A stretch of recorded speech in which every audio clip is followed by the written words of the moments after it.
অশোক রুদ্র গোস্বামী। আজকাল কি যে উল্টোপাল্টা বায়না শিখেছে ও! যখন তখন এসে বলবে ওর একটা আকাশ চাই, আর আমিও বোকার মতো সব কাজ ফেলে ওর চোখের মাপের আকাশ খুঁজতে থাকি।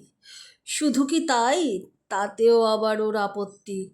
এটাতে বলে মেঘ ভর্তি, ওটাতে একঘেয়ে আলো।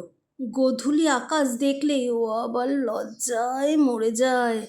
আমার হয়েছে জ্বালা, মেঘ থাকবে না, রোদ থাকবে না, এমন একটা আকাশ আমি কোত্থেকে খুঁজে আনবো?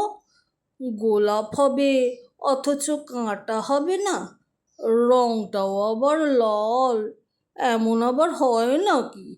একটা কথা আমি কিছুতেই বুঝতে পারি না। ভালোবাসা বুকে এসে বসলেই মানুষ কেন পাখি হতে চায়?